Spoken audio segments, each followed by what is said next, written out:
본문 말씀이 다소 깁니다. 우리 함께 그래도 차근차근 함께 좀 읽어보면 좋겠습니다. 10장 1절에서 11장 1절까지 말씀입니다. 함께 읽습니다. 시작. 형제들아, 나는 너희가 알지 못하기를 원하지 아니하노니 우리 조상들이 다 구름 아래 있고 바다 가운데로 지나며 모세에게 속하여 다 구름과 바다에서 세례를 받고 다 같은 신령한 음식을 먹으며 다 같은 신령한 음료를 마셨으니 따라는 신령한 반석으로부터 마셨으며 그 반석은 곧 그리스도시라.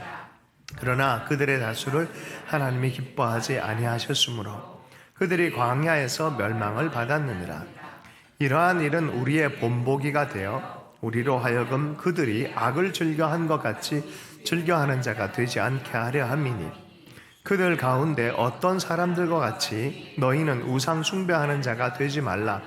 기록된 바 백성이 앉아서 먹고 마시며 일어나서 뛰논다 함과 같으니라. 그들 중에 어떤 사람들이 음행하다가 하루에 23,000명이 죽었나니 우리는 그들과 같이 음행하지 말자. 그들 가운데 어떤 사람들이 주를 시험하다가 뱀에게 멸망하였나니 우리는 그들과 같이 시험하지 말자. 그들 가운데 어떤 사람들이 원망하다가 멸망시키는 자에게 멸망하였나니 너희는 그들과 같이 원망하지 말지라. 그들에게 일어난 이런 일은 본보기가 되고 또한 말세를 만난 우리를 깨우치기 위하여 기록되었느니라. 그런즉 선줄로 생각하는 자는 넘어질까 조심하라. 사람이 감당할 시험 밖에는 너희가 당한 것이 없나니 오직 하나님은 미쁘사 너희가 감당하지 못할 시험 당함을 허락하지 아니하시고 시험 당할 즈음에 또한 피할 길을 내사 너희로 능히 감당하게 하시느니라. 그런즉 내 사랑하는 자들아, 우상 숭배하는 일을 피하라. 나는 지혜 있는 자들에게 말함과 같이 하노니 너희는 내가 이르는 말을 스스로 판단하라. 우리가 축복하는 바 축복의 자는 그리스도의 피에 참여함이 아니며 우리가 떼는 떡은 그리스도의 몸에 참여함이 아니냐. 떡이 하나요 많은 우리가 한 몸이니 이는 우리가 다 한 떡에 참여함이라. 육신을 따라 난 이스라엘을 보라. 제물을 먹는 자들이 제단에 참여하는 자들이 아니냐. 그런즉 내가 무엇을 말하느냐. 우상의 제물은 무엇이며 우상은 무엇이냐. 무릇 이방인이 제사하는 것은 귀신에게 하는 것이요 하나님께 제사하는 것이 아니니 나는 너희가 귀신과 교제하는 자가 되기를 원하지 아니하노라. 너희가 주의 잔과 귀신의 잔을 겸하여 마시지 못하고 주의 식다가 귀신의 식탁에 겸하여 참여하지 못하리라. 그러면 우리가 주를 노여워하게 하시게 우리가 주보다 강한 자냐. 모든 것이 가하나 모든 것이 유익한 것은 아니요 모든 것이 가하나 모든 것이 덕을 세우는 것이 아니니 누구든지 자기의 유익을 구하지 말고 남의 유익을 구하라. 무릇 시장에서 파는 것은 양심을 위하여 묻지 말고 먹으라. 이는 땅과 거기 충만한 것이 주의 것임이라. 불신자 중 너희가 가고자 하거든 너희 앞에 차려 놓은 것은 무엇이든지 양심을 위하여 묻지 말고 먹으라. 누가 너희에게 이것이 재물이라 말하거든 알게 한 자와 그 양심을 위하여 먹지 말라. 내가 말한 양심은 너희의 것이 아니요 남의 것이니 어찌하여 내 자유가 남의 양심으로 말미암아 판단을 받으리요. 만일 내가 감사함으로 참여하면 어찌하여 내가 감사하는 것에 대하여 비방을 받으리요. 그런즉 너희가 먹든지 마시든지 무엇을 하든지 다 하나님의 영광을 위하여 하라. 유대인에게나 헬라인에게나 하나님의 교회에나 거치는 자가 되지 말고 나와 같이 모든 일에 모든 사람을 기쁘게 하여 자신의 유익을 구하지 아니하고 많은 사람의 유익을 구하여 그들로 구원을 받게 하라. 내가 그리스도를 본받는 자가 된 것 같이 너희는 나를 본받는 자가 되라. 아멘. 우상 숭배와 참신앙이란 제목으로 해서 본문 말씀, 더 말씀의 은혜를 나누도록 하겠습니다. 웰스라는 역사가가 있는데요. 그 사람이 이런 얘기를 했습니다. 우리가 역사를 통해 배우는 가장 현저한 사실은 우리가 역사를 통해서 아무것도 배우지 못한다는 사실이다. 예, 역사를 통해서 아무것도 못 배우는 것이 역사가 얘기해 주는 거다. 뭐 이런 우스운 얘기를 했습니다. 왜 그랬습니까? 교훈을 받아도 똑같이 반복하는 일들이 너무 많기 때문에 그렇습니다. 그러나 지혜로운 사람은 바른 교훈을 얻고 또 역사를 통해서 교훈을 얻어서 좋은 믿음의 전진을 하는 사람들인 줄로 믿습니다. 사도 바울이 우상의 제물에 대한 얘기를 하다가 갑자기 역사적인 얘기를 해요. 오늘 본문에 보면은 역사를 회고를 시켜요. 특별히 40년 동안 광야길을 걸었던 이스라엘 백성들의 교훈을 가지고 와서 너희들은 그러지 마라. 축복을 계속 누리고 죄악으로 인해서 망가지지 않아서 끝까지 축복의 길을 걷길 원한다라고 하면서 본보기로 이 역사를 가지고 옵니다. 10장 6절의 말씀을 한번 읽어보겠습니다. 시작. 이러한 일은 우리의 본보기가 되어 우리로 하여금 그들이 악을 즐겨한 것 같이 즐겨하는 자가 되지 않게 하려 함이니. 11절도 읽어보겠습니다. 시작. 그들에게 일어난 이런 일은 본보기가 되고 또한 말세를 만난 우리를 깨우치기 위하여 기록되었느니라. 과거에 광야의 40년의 역사를 얘기하는 것은 거울 같은 것이 되고 경계를 위한 본보기가 되어진다라고 말하는 거예요. 예수님 오시는 그때부터 지금까지 말세라 그래요. 지금은 말세 지말이라고 얘기를 합니다. 마지막 때에 하나님의 말씀이 온전히 이루어진 이 때를 위해서, 경계를 위해서 주어진 이야기다라고 말해요. 그래서 1세기 고린도 교회만을 위한 게 아니라 우리를 위한 경계이기도 합니다.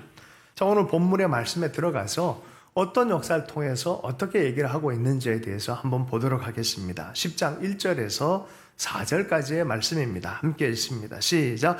형제들아, 나는 너희가 알지 못하기를 원하지 아니하노니 우리 조상들이 다 구름 아래에 있고 바다 가운데로 지나며 모세에게 속하여 다 구름과 바다에서 세례를 받고 다 신령한 음식을 먹으며 다 같은 신령한 음료를 마셨으니 이는 그들을 따르는 신령한 반석으로부터 마셨으며 그 반석은 곧 그리스도시라. 아멘.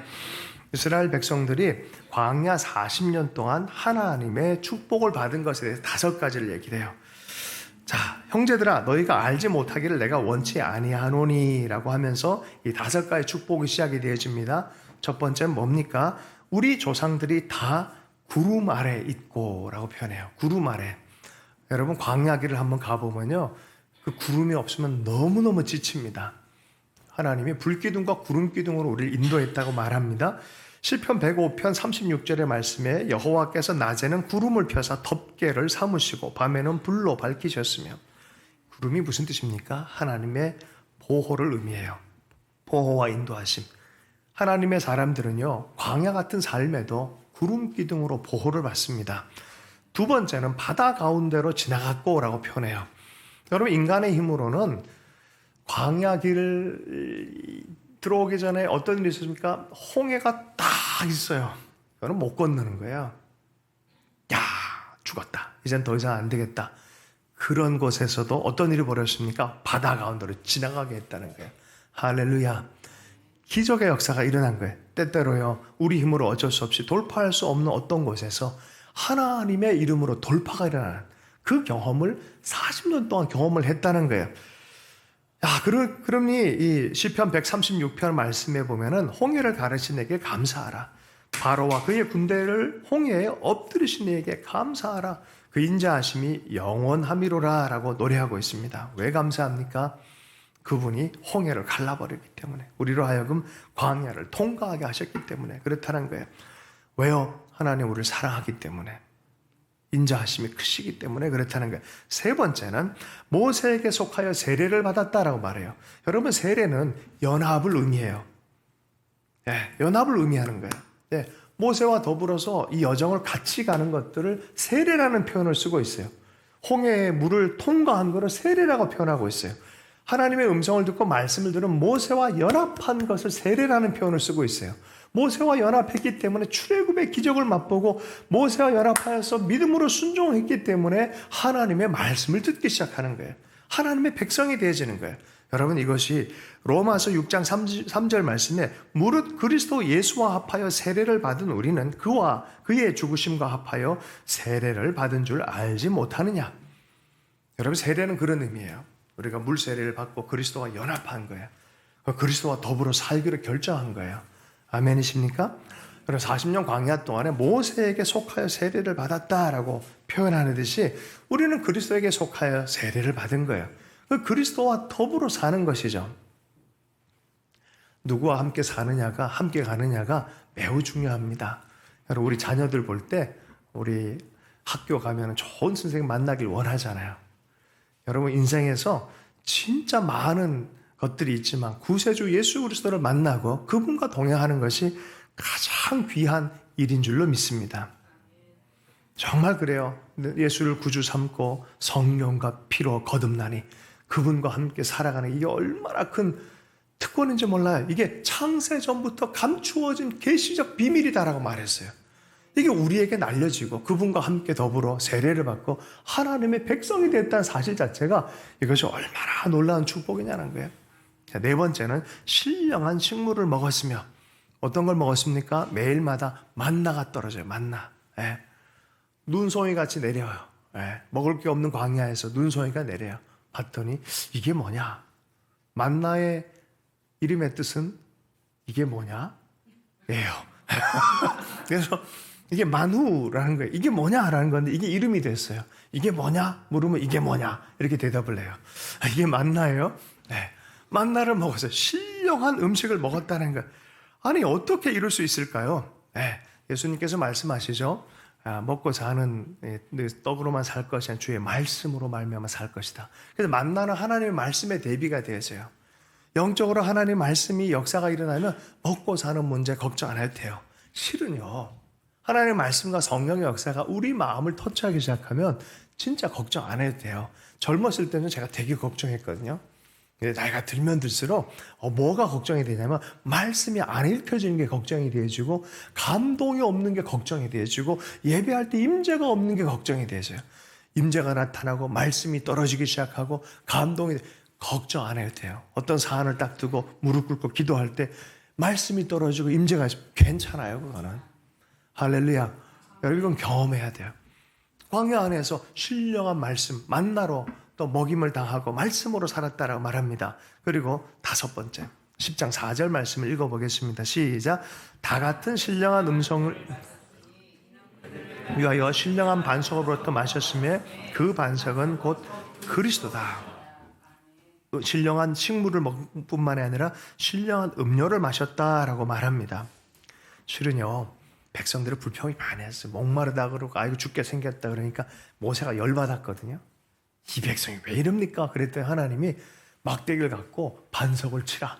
반석에서 생수가 나가서 그들이 마실 거다라고 말했어요. 실은 백성이 맞아야 되거든요. 근데 하나님이 반석을 때리라 그랬어요. 보세요. 사실은 우리가 불평하고 원망하고 이러면서 우리가 맞아야 되는데 누굴 쳤다고요? 예수 그리스도. 우리의 반석이신 예수님을 쳐서 거기에서 생수가 나오게 했다는 거예요. 그래서 뒷부분에 그 반석은 곧 그리스도시라고 말하는 거예요. 그 과거의 역사의 이야기는 바로 이 이야기와 연결되어져 있다라고 말하는 거예요. 사실은 마땅한 죄인들이 저와 여러분 아니겠습니까? 그죠? 근데 그리스도께서 맞으셔서 우리를 통해서 한없는 은혜의 생명의 생수를 보내셨다. 이게 다섯 가지 복이에요. 40년 내내 그렇게 살았다는 거야. 하나님의 은혜로 살았다. 여기서 끝났으면 얼마나 좋겠습니까? 그 다음 구절은 안 읽고 싶어요. 10장 5절 말씀 한번 읽어보겠습니다. 시작.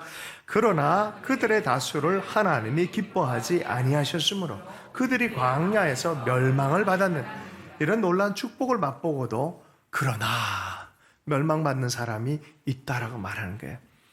여러분, 가나안까지 들어가서 온전한 축복을 다 누릴 수 있는 우리 하나님의 사람 되었으면 좋겠습니다. 이게 경계가 되고 거울이 되라는 소리예요. 10장 6절의 말씀 한번 읽어보겠습니다. 그러나의 내용을 한번 보겠습니다. 시작. 이러한 일은 우리의 본보기가 되어 우리로 하여금 그들이 악을 즐겨한 것 같이 즐겨하는 자가 되지 않게 하려 함이라. 문제는 이 복을 받으며 악을 행했을 때 복이 쏟아져 내려 깨져버린다는 거예요. 자, 그것의 구체적인 내용을 네 가지를 얘기를 합니다. 10장 7절의 말씀을 읽어보겠습니다. 시작. 그들 가운데 어떤 사람들과 같이 너희는 우상 숭배하는 자가 되지 말라. 기록된 바 백성이 앉아서 먹고 마시며 일어나서 뛰논다 함과 같으니라. 출애굽기 35장에 보면은 모세가 십계명을 받으러 올라가는 사이에 아론이 밑에서 금송아지를 만들어서 우상 숭배를 합니다. 이게 여호와 하나님이다라고 말해요. 여러분, 금송아지 우상에 우상 체계가 있어요. 이거 욕심의 체계예요. 사람들의 욕심을 자극을 하고 그곳에서 제의를 행합니다. 그리고 비윤리적인 일들을 많이 행합니다. 금송아지가 하나님의 이름이라는 여호와 이름은 붙여놨는데 사실은 여호와 하나님의 모습과는 너무나 다릅니다. 가끔 우리가 이렇게 신앙생활할 때가 있어요. 하나님을 신앙한다고 하면서도 사실은 금송아지를 마음에 둘 때가 있어요. 말씀을 중심에 두고 하나님의 거룩한 백성답게 살아야 됨에도 불구하고 실은 이름만 붙여놓고 금송아지 우상을 숭배하듯이 살아갈 때가 많이 있습니다. 그거의 중심에 뭐가 있는 줄 아세요? 욕심이 있고 탐심이 있어요. 탐심으로 만들어 놓은 우상이 바로 금송아지예요. 그래서 사도는 골로새서에서 이렇게 해석을 하고 있어요. 골로새서 3장 5절 말씀. 그러므로 땅에 있는 지체를 죽이라. 곧 음란과 부정과 사욕과 악한 정욕과 탐심이니 탐심은 우상 숭배니라. 우상이 어떻게 생긴지 아십니까? 탐심 때문에 생기는 거예요. 하나님 대신해서 우상이 내 마음속에 자리 잡는 것, 그 탐심 때문에 그래요. 여러 형태의 탐심이 만들어 놓은 것이 바로 우상입니다. 하나님과 나 사이, 하나님을 사랑하고 하나님을 즐거워하는 것 그 이상으로 틈을 내서 뭔가가 더 좋아지는 것, 그게 우상입니다. 그 왜 그렇게 생깁니까? 우리 속에 있는 탐심, 욕심, 시기하는 마음, 경쟁하는 마음, 질투의 마음, 이런 것들이 우상을 만들어냅니다. 여러분 다 인간이죠. 그죠? 감사해요. 인간은 다 그렇습니다. 그 C.S. 루이스가 인간은 우상 공장이다라고 말했어요. 인간 안에 있는 모든 내면의 기제 자체가 그런 성향을 가지고 있습니다. 우상 숭배 조심해야 된다라고. 자, 이 우상 숭배의 체제는 탐심으로 시작됐기 때문에 여러분 보세요. 탐심의 체계가 발동이 되어지면 누가 가장 외면당하냐면 가장 약한 자, 연약한 자, 힘이 없는 자가 고통을 당합니다. 우상이 중심이 되어진 사회에서는요, 가난한 자, 연약한 자, 고아와 과부가 고통을 당합니다. 그게 그렇게 돼 있어요. 희생양을 삼습니다. 제의가 그렇게 돼 있어요. 거기에 윤리가 있겠습니까? 빼앗아버리고 탐욕하고 하는 이런 일이 생깁니다. 그래서 우상이 중심에 대해 있으면 윤리가 파괴가 되기 시작합니다. 자, 그래서 두 번째 죄악이 음행에 대해서 얘기하는 거예요.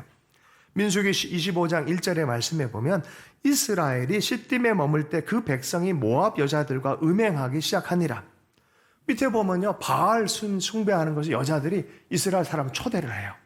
그러면서 완전히 무너지기 시작합니다. 그로 말미암아 하루 만에 2만 3천 명이나 뱀에 물려 죽어가는 하나님의 징계를 받습니다. 여러분, 우상 숭배는 이 간음과 더불어서 역사가 같이 일어나요. 우리 삶 속에, 우리의 마음 속에 틈을 내는 일이 생기지 않도록 우리 항상 경계를 해야 될 줄로 믿습니다. 세 번째는 주를 시험했다라고 말해요. 고린도전서 10장 9절의 말씀 한번 읽어보겠습니다. 시작. 그들 가운데 어떤 사람들이 주를 시험하다가 뱀에게 멸망하였나니 우리는 그들과 같이 시험하지 말자. 네.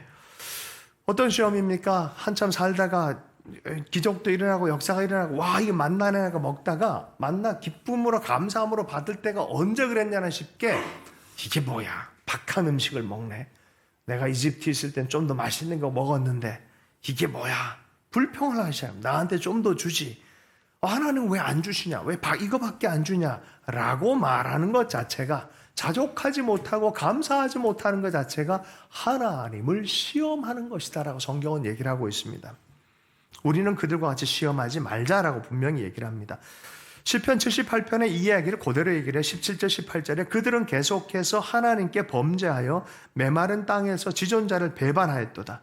그들이 그들의 탐욕대로 음식을 구하여 그들의 심중에 하나님을 시험하였으며. 여러분 마음속에 너무 욕심이 많아가지고 먹을 것 취하려고 소유적으로 인생이 변하면요, 나중에 가보다 보면은 이게 재미가 없어져요. 여러분, 먹을 것, 맛있는 거 다 먹어보세요. 무슨 일이 생깁니까? 맛있는 게 없어져 버려요. 그래서 옛날에 어르신들은 입맛 돌게 하기 위해서 도리어 쓴나물을 먹었어요. 쓴나물, 박한 음식을 먹어요. 그러고 나면 어떻게 해요? 모든 게 다 맛있어져요. 할렐루야. 인생이 그래요. 참 그렇습니다.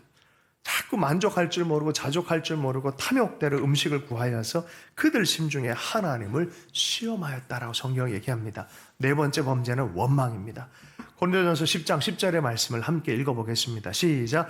그들 가운데 어떤 사람들이 원망하다가 멸망시키는 자에게 멸망하였나니 너희는 그들과 같이 원망하지 말라. 야, 여러분, 이스라엘의 역사는 원망의 역사예요. 광야 가보면 진짜 원망할 만 하더라고요. 몇 시간만 돌아다녀도 이게 너무 힘들어요, 사실은. 가보면 원망할 만하구나라는 생각이 들지만, 그러나 원망이 체질화된 것은 이거 멸망한 일입니다. 이게 문제 심각한 일입니다. 민수기 11장에는 이 박한 음식을 먹냐라고 원망하기 시작하면서 12장에 가서는 지도자를 원망합니다. 미리암과 아론이 모세를 원망합니다. 민수기 14장에는 원망할 정도가 아니라 이게 다 포기해버려, 다 돌아가자면 데모를 일으킵니다. 여러분, 원망하는 사람들에게는 하나님의 역사가 나타나지 않습니다. 여러분, 하나님의 기적을 보는 사람들은 원망하는 인생이 되면 안 돼요. 원망하면 건강 잃어버려요. 원망하면 지옥이 열립니다. 원망은 풀어야 돼요. 아멘? 감사로 빨리 전환해야 돼요.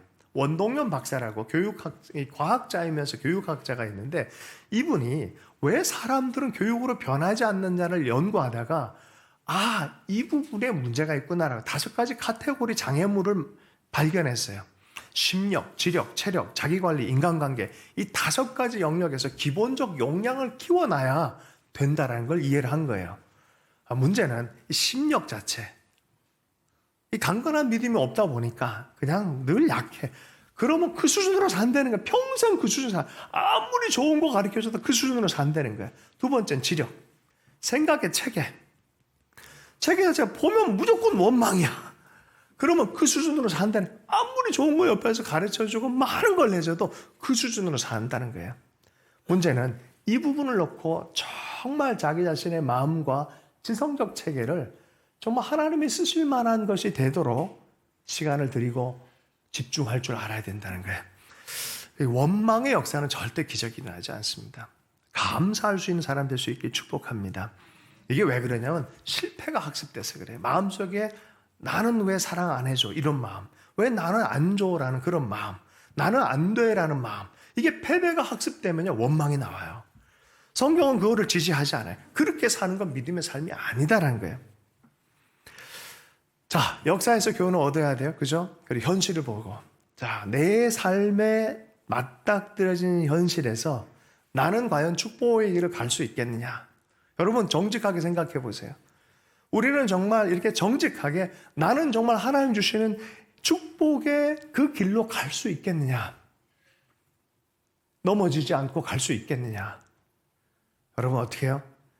나 할 수 있다. 손 들어보세요. 손 들지 말란 소리예요. 하면 안 돼, 안 돼.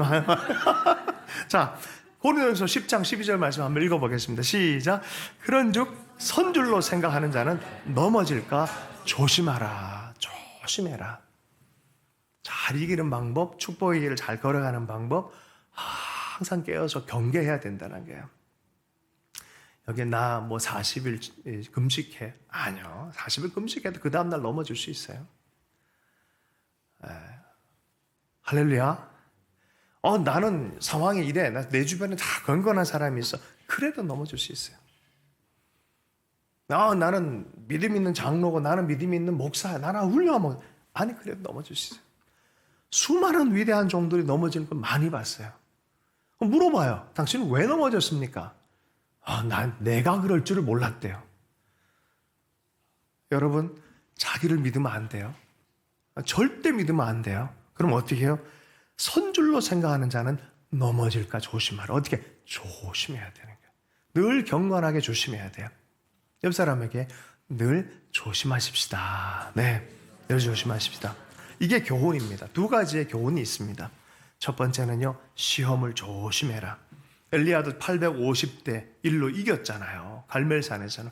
로뎀 나무 안에서 어떻게 합니까? 다 죽여주세요. 자살하려고 그랬어요. 그게 인간이에요. 그게 인간이에요. 여리고성에서는 엄청난 승리를 일궜는데 아이성에서는 어떻게 돼요? 금방 져버리는 거예요. 골리앗 앞에서는 엄청나게 승리를 했는데 바세바 앞에서는 허물어져 내리기 시작합니다. 이게 인간입니다. 그러니 우리는 조심해야 된다는 거예요. 자, 두 번째는 그러면 그렇게 위대한 사람도 다 넘어지고 다 엉망진창이 되는데 이게 정말 좋은 축복의 길을 걸어갈 수 있을까라는 두려움이 생기지 않겠어요? 그럴 때 사도 바울이 얘기합니다. 반드시 승리할 걸 믿어라. 승리할 수 있다. 그럼에도 불구하고 승리할 수 있다. 옆 사람에 당신은 승리할 수 있습니다. 당신은 승리할 수 있습니다.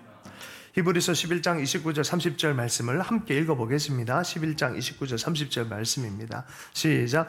믿음으로 그들은 홍해를 육지같이 건넜으나 애굽 사람들은 이것을 시험하다가 빠져 죽었으며 믿음으로 7일 동안 여리고를 도니 성이 무너졌으며 어떻게 이기겠습니까? 믿음으로 해, 믿음으로. 승리할 걸 믿어야 된다는 거예요. 자, 근데 웃기지 않습니까? 29절과 30절 사이에 몇 년이 지나갑니까? 40년이에요. 40년 내내 하나님을 시험했다 그랬어요. 40년 내내 믿음으로 반응하지 않았기 때문에 그 광야길을 돌았다라는 거예요. 그런데 언제 돌파가 일어나요? 믿음으로. 여러분 이길 수 있다고 믿어야 돼요. 내 속에 있는 실패가 학습되어진 것들을 깨버려야 돼요. 아니다. 이번에는 내가 이길 수 있다. 이번에는 내가 이길 수 있다. 하나님이 주시는 믿음 안에 경계하고 조심하면 나는 주님께 주시는 피할 길, 또 이기는 길 안에 서겠다라고 확신할 수 있기를 원합니다. 이것은 내 때문에 믿는 게 아니라 하나님 때문에 믿는 믿음이에요. 그래서 이 얘기를 하는 거예요. 고린도전서 10장 13절 말씀 한 목소리로 읽겠습니다. 시작. 사람이 감당할 시험 밖에는 너희가 당한 것이 없나니 오직 하나님은 미쁘사 너희가 감당하지 못할 시험 당함을 허락하지 아니하시고 시험 당할 즈음에 또한 피할 길을 내사 너희로 능히 감당하게 하시느니라. 아멘. 아멘. 시험이 와도 어떤 시험이 온다? 감당할 만한 시험이 온다는 거예요. 이건 나는 못해. 이건 더 이상 못해. 그렇게 무너지지 말란 소리예요. 이건 안 돼. 멘탈을 그냥 놔버려. 에이씨, 될 대로 되라지. 이게 뭐예요? 캐세라세라. 그죠? 될 대로 되라. 그러지 말라는 거예요. 아니다. 너에게 하나님이 모든 걸 알고 계시고 감당할 시험이다 이거는. 그리고 견뎌낼 수 있게 한다. 통과하게 할 것이다. 피하고 회피하지 마라. 통과하게 할 거다. 정말 어려울 때가 되냐? 견디다 보면은 하나님이 갑자기 새로운 길을 내버릴 수 있다. 그런 역사가 일어날 것이란 거예요. 우리 그런 의미로 다시 한번 능히 감당하게 하실 주님을 기대하면서 13절 다시 한번 읽어보겠습니다. 시작. 사람이 감당할 시험 밖에는 오직 하나님은 미쁘사 너희가 감당하지 못할 시험 당함을 허락하지 아니하시고 시험 당할 즈음에 또한 피할 길을 내사 너희로 능히 감당하게 하시느니라. 아멘. 어려운 광야 가운데에서도 절체절명의 위기 가운데서도 하나님의 축복은 있습니다. 하나님의 인도함은 있습니다. 죄를 범하며 유혹에 넘어지지 마십시오. 죄를 깨뜨리고 축복의 길을 계속해서 걸어갈 수 있길 축복합니다. 절망을 내면하지 마세요. 절대로. 믿음 안에 이길 수 있고 믿음 안에 돌파할 수 있다. 이 상황은 하나님은 아신다. 나에게 감당할 능력을 주신다라고 여러분 스스로에게도 믿음의 선포가 필요한 줄로 믿습니다. 믿음과 은혜를 계속해서 내면하십시오. 잘 알려진 예화입니다. 워치만이라고 중국에 존경받는 하나님의 사람이 있는데 꿈에 어떤 이 앞에 벽이 다 가로막혀서 어쩔 수 없는 상황이 됐어요. 이거 어떻게 돌파하지 하는데 힘들어하고 있는데 하나님의 음성이 들려요. 계속 기도하면서 은혜의 물결이 계속 그 벽보다 높아지는 거예요. 기도할수록 더 높아지는 거예요. 그다음에 결국 벽을 위로 올라가서 흘러 내려가 버리는 거예요. 은혜의 물결이 크면 이것을 극복할 수 있구나. 그 깨달음이 왔다는 거예요. 여러분 아무리 어려워도 절대로 뒤로 물러나지 마십시오. 은혜가 승리하게 될 줄로 믿습니다. 네. 그러니 너희들은 우상 숭배 위험에서 피해라. 음행을 피하듯이 우상 숭배 피하고, 진짜 아버지 심정처럼 자녀에게 이렇게 얘기하는 거예요. 사도 바울이 권고를 하는 거예요. 너희들 있잖아, 정말 하나님을 향한 신앙의 길을 포기하지 말아라라는 얘기를 하는 거예요. 그 예화로 우상의 재물에 대한 얘기, 특별한 이야기를 통해서 그 얘기를 계속 하는 거예요. 너희들이 계속해서 연합하여서 살아가야 될 것은 그리스도의 공동체고 그리스도의 살과 피, 그리스도의 만찬이지 우상 숭배하는데 가는 게 아니다. 그 음식은 별거 아니다. 먹을 수도 있고 안 먹을 수도 있고 그리스도인 안에서 자유함이 있다. 그러나 사실 그 의미 자체가 귀신을 따라가는 거 아니냐. 괜히 딴 사람이 봐서 양심이, 야, 쟤는 예수 믿으면서도 저러네, 이런 얘기 들을 필요 뭐 있겠냐. 너희들에게 사실은 자유함도 있고 능력도 있고 하지만, 그러나 남이 그렇게 해서 그 사람이 넘어져서 그 사람의 양심이 힘들어진다면 그게 또 무슨 또 안 좋은 결과냐. 그리고 정말 하나님을 사랑하고 하나님의 마음, 하나님을 따라가고 연합하고자 하는 그 순전한 마음이 그런데 참여해서 괜히 하나님의 노여움을 가져오는 게, 그게 왜 그렇게 해야겠냐. 차라리 우상숭배 하지 마라. 그런 곳에 참여하지 말아라라고 얘기를 해주는 거예요. 20절부터 22절까지 말씀을 함께 읽겠습니다. 시작. 무릇 이방인이 제사하는 것은 귀신에게 하는 것이요 하나님께 제사하는 것이 아니니 나는 너희가 귀신과 교제하는 자가 되지 않기를 원하노라. 너희가 주의 잔과 귀신의 잔을 겸하여 마시지 못하고 주의 식사가 귀신의 식사에 겸하여 참여하지 못하리라. 그러면 우리가 주를 노여워하게 하시겠느냐? 우리가 주보다 강한 자냐? 때로는요, 그냥 무심결에 그냥 세심하게 하지 않다가 하나님의 반대편에 선 사람처럼 발견될 때가 있는 것이죠.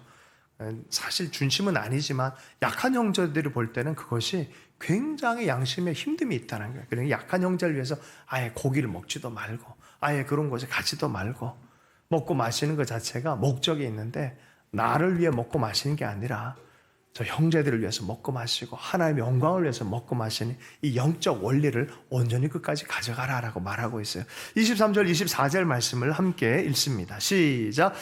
모든 것이 가하나 모든 것이 유익하신 것은 아니요 모든 것이 가하나 모든 것이 덕을 세우는 것이 아니니 누구든지 자기의 유익을 구하고자 하지 말고 남의 유익을 구하라. 아멘. 여러분, 복 받는 원리가 있어요. 복 받는 원리 중에 하나가 다른 이들의 유익을 구하는 거예요. 여러분, 사실 내 세상 가운데 나 혼자 있으면 선과 악이 없어요, 사실은. 근데 하나님이 계시기 때문에 절대적 선과 악이 있는 거예요. 그리고 지체들이 있기 때문에 이 사람과의 관계의 맥락 안에서 선한 행동이다, 나쁜 행동이다, 이게 판단이 나타나는 거예요. 자, 누군가가 같이 있기 때문에 벌어지는 일이에요, 이 일은. 그러잖아요. 그죠? 그런데 그 관계 안에서 남의 유익을 먼저 구하라라고 얘기를 하는 거예요. 이게 그리스도인들이 해야 된다라고 말하는 거예요. 우리 그리스도인들은 그렇게 사랑할 자유가 있는데, 참된 자유는 뭐예요? 이 사랑할 수 있는 자유예요. 어떻게 보면 그리스도인들은 딱 한 가지 자유만 있어요. 하나님을 사랑하고 지체들을 사랑하는 자유. 여러분, 다른 사람들, 죄에서 자유하지 못한 사람들은 이 사랑할 자유의 능력 자체가 없습니다. 그러니까 그리스도인들은 바로 이 사랑할 자유가 있는 거예요. 그런 의미에서 보면 악한 일을 할 수 있는 자유는 없어요. 실은 자세히 보면은, 그 사랑할 능력의 자유, 다른 이의 유익을 구하고 교회의 유익을 구하고 그런 것이죠. 자유로운 복종으로 다른 사람의 유익을 구하면서 먹고 마시는 일, 우상의 재물에 대한 사건이든지 뭐 어떤 다른 일이든지 항상 먼저 생각하니까 하나님의 영광을 위하여 타인의 유익을 구하는 일을 해라라고 말하는 거예요. 이게 축복이 계속해서 흘러오게 하는 영적 원칙이라는 거예요. 웃기죠? 내가 퍼줄수록 하나님께서 흘려보내주신다는 걸 체험할 수 있게 축복합니다. 이게요, 왜 남을 위해서 해야 되냐? 나 위주로, 생존 위주로 끝까지 나만 살아남는 것을 교육받는 게 요새 현실 아니겠어요? 그런데 성경은 반대로 얘기를 해요. 그의 유익을 먼저 구해줘라. 그럼 우리는 어떻게 살아요? 이게 성경의 하나님 만나는 방식이에요. 한번 해보세요. 안 죽어요, 절대로. 절대로 안 죽습니다. 하나님이 그 40년 동안 광야에서 백성들 돌봐준 축복과 기적을 그대로 주신다니까요.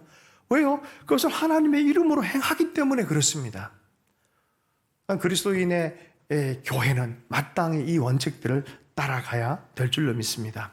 자, 여러 가지 예를 통해서 또 얘기를 하는데요. 25절, 26절 말씀 한번 읽어보겠습니다. 시작. 무릇시장에서 파는 것은 양심을 위하여 묻지 말고 먹으라. 이는 땅과 거기에 충만한 것이 주의 것임이니라. 다른 사람의 양심을 배려해주고 그 사람이 다치지 않도록 하기 위해서 모든 행동을 갖다부터 할 것인데, 특별히 그런 것에 지혜를 가지고 여러 가지 예 중에 하나가 시장에서 파는 거냐? 괜히 묻지 마라. 그거 혹시 신전에 바쳤던 고기 아닙니까? 묻지 마라. 그거는 그냥 먹어라. 괜히 물어가지고 양심에 거리낌 있지 않을 좋겠다. 두 번째는 불신자가 집에 초대를 해서 밥을 먹는 거예요. 근데 고기를 한참 먹고 기도 열심히 하고 하나님 감사합니다. 잘 먹겠습니다. 그랬는데 갑자기 그거 사실은 신전의 고기인데, 이러면 어떻게 해요? 먹지 말란 소리예요. 그 사람이 이미 양심이 판단에 어떤 것에 들어갔다는 거예요. 그런 거 먹지 말. 누굴 위해서? 그 사람 양심을 위해서. 여러분은 이 정도로 세심하게 배려합니까? 그 사람의 마음이 하나님과 연결되지 내 마음이 왜곡되지 않고 또 그 하나님의 사랑이 계속 막힘없이 흘러가도록 하기 위해서 나를 절제합니까? 배려하기 위해서 자기를 헌신하고 절제하고 자기 자를 내어주는 것, 이거 쉬운 일 아닙니다. 이거 쉬운 거 아니에요. 이게 지체들의 유익을 먼저 구하라라는 말의 의미입니다. 27절부터 30절까지 말씀을 읽습니다. 시작. 불신자 중 누가 너희를 칭청할 때 너희가 가고자 하거든 너희 앞에 차려놓은 것은 무엇인지 묻지 말고 먹으라. 누가 너희에게 이것이 재물이라 말하거든 알게 한 자와 그 양심을 위하여 먹지 말라. 내가 말한 양심은 너희 것이 아니요 남의 것이니 어찌하여 내 자유가 남의 양심으로 말미암아 판단을 받으리요. 만일 내가 감사함으로 참여하면 어찌하여 내가 감사하는 것에 대하여 비방을 받으려. 나는 이미 이것을 음식을 감사함으로 받았어요. 이러든 저러든 주님께 감사하고 기도하고 먹으면 되는데, 그렇게 대해서 저 사람이 양심으로 판단하고 양심이 다친다 그러면 그거 안 먹는 게 낫다는 거예요. 이게 배려예요. 예? 손해보는 것 같죠. 여러분, 예전에 선비들은 체면 때문에 그랬지만 그리스도인들은 생명 때문에 일을 합니다. 혹 저 사람의 생명이 다칠까봐 내가 이렇게 배려하고 사랑하고 헌신하고 희생함으로 말미암아 저 사람이 하나님의 사랑과 더 깊이 연합되게 하기 위해서, 또 이것은 또한 나와 하나님과의 사랑과 배려의 연합이기도 해요. 그 사람을 배려한다 그러면 하나님 나를 배려 안 하겠습니까? 이 마음 안에 있기 때문에 지체를 배려하고 사랑하는 거예요. 그죠? 그 마음의 상태를 끝까지 가져갈 수 있기를 원한다는 거예요. 남의 지적을 무시하고 소신껏 그냥 이거 옳은 건데 뭐 행하는 것은 상대를 배려하는 게 아니에요. 여러분, 좋은 교회는 이렇게 사랑과 배려의 문화가 가득한 곳이에요. 존중의 문화가 가득한 곳이에요. 그러다 보면요, 기적이 나타나기 시작해요. 진짜 그래. 배려가 있는 곳에 기적이 나타납니다. 예수님이요, 병자들 향해서 한 번도 함부로 행한 적이 없어요. 배려해 주세요. 그리고 들어주세요. 축복해 주세요. 이해해 주려고 애를 씁니다. 자, 이제 성경 말씀 오늘 본문의 마지막입니다. 긴 문장이었는데 열심히 달려왔어요. 31절부터 11장 1절까지 마지막으로 한번 읽어보겠습니다. 시작. 그런즉 너희가 먹든지 마시든지 무엇을 하든지 다 하나님의 영광을 위하여 하라. 유대인에게나 헬라인에게나 하나님의 교회에나 거치는 자가 되지 말고 나와 같이 모든 일에 모든 사람을 위하여 기쁘게 하여 자신의 유익을 구하지 아니하고 많은 사람의 유익을 위하여 구하여 그들로 구원을 받게 하라. 내가 그리스도를 본받는 자가 된 것 같이 너희는 나를 본받는 자가 되라. 여러분, 이 제1 영적 원리가 뭐예요? 먹든지 마시든지 다 하나님의 영광을 위해 하라는 거예요. 많은 사람들이 이걸 하나님의 영광을 위해 산다는 것을 기도문에 그냥 습관처럼 하고 추상적으로 그냥 던져버려요. 그 구체성이 없어요. 근데 성경은 분명히 얘기를 해요. 하나님께 영광 돌린 방법이 뭐냐는 거예요. 그거는 타인을 배려하는 거예요. 지체들에게, 세상 사람들에게 선한 행실을 통하여 하나님께 영광을 돌리게 하라. 마태복음 말씀이에요. 하나님의 영광 돌리는 방식이 뭐예요? 선한 행실이에요. 지체들을 사랑함으로 배려하는 거예요. 이게 바로 하나님께 영광을 돌리는 구체적 방식이에요. 많은 사람들 하나님께 영광 그러고 내 마음대로 해. 그 하나님의 영광을 이용하는 거죠. 진짜 하나님의 영광은 뭐예요? 지체들을 배려하고 사랑하는 거예요. 자, 나와 같이 모든 일에 모든 사람을 기쁘게 하여. 그 사람이 헬라인이냐? 헬라인에게 배려를 해줘라. 그 사람이 유대인이냐? 유대인에게 배려해줘라. 왜 그렇게 해야 되는데? 하나님의 영광을 위해서. 그래서 그 사람이 하나님의 사랑에, 이 사람은 이방인대로 하나님의 사랑에 연결되고 유대인대로 하나님의 사랑에 연결되고 나와 연합하여서 한 지체를 이루는 하나님의 교회를 이루어가는, 그것을 위해서 끝까지 사랑하라. 그건 구원에 연결됐다. 너희가 사랑하고 사랑을 붙들고 사랑을 믿음으로 살아가는 그것이 구원받은 증거다. 그들도 사랑 안에 믿음 안에 사는 것이 바로 구원을 살아가는 증거가 됐기 때문에 그렇다는 거예요. 여러분, 구원은 오늘 갑자기 5분 동안 뭔가를 암송하고 그리고 막 살다가 세상 끝날 때 그때 그냥 천국 가는 그거 아니에요. 구원은 여정이에요.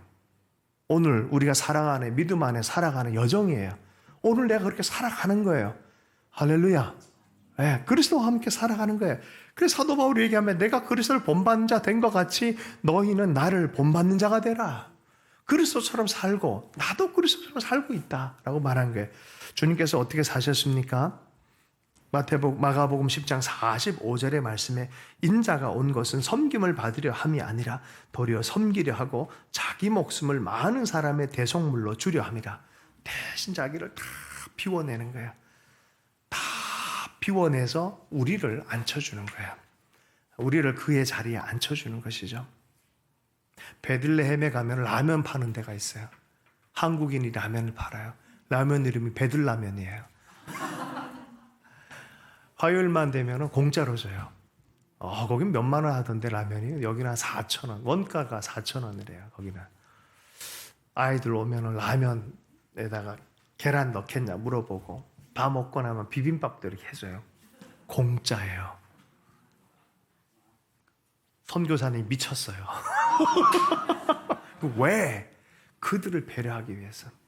그들의 만남의 장소를 만들기 위해서. 믿음으로 시작했는데 한 번도 재정이 떨어진 적이 없대요. 정말 거짓말처럼 하나님이 베풀어 주시고 채워주는 경험을 하는 거예요. 유대인들이 온대요. K컬처가 거기도 나타나요. 놀렐루야.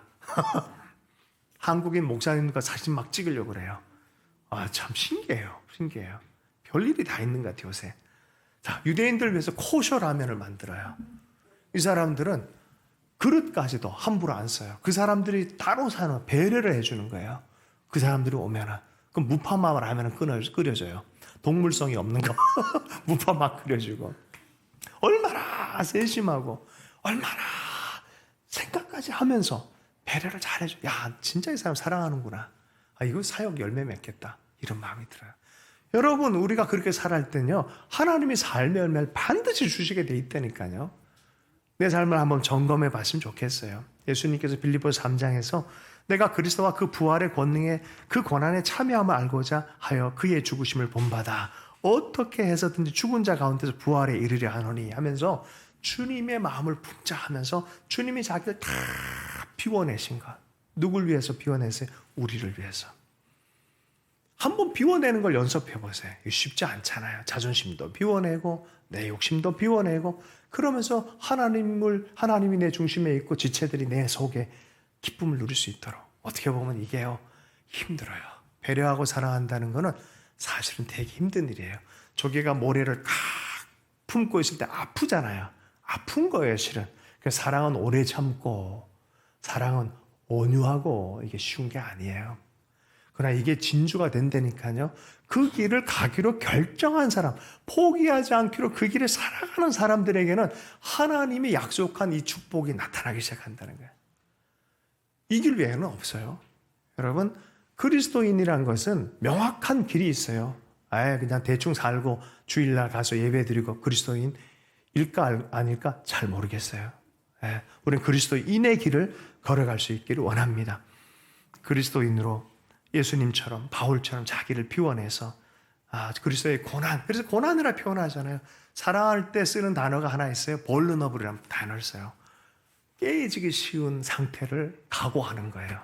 여러분은 사랑하는 사람이십니까? 그러면 이 관계 때문에 누군가를 대하기 때문에 깨지기 쉬운 상태로 들어가는 거예요. 깨지기 쉬운 마음을 안 하려고 꽁꽁 싸다 보면 사랑 못합니다. 그잖아요. 사랑의 모험을 할 수 있길 축복합니다.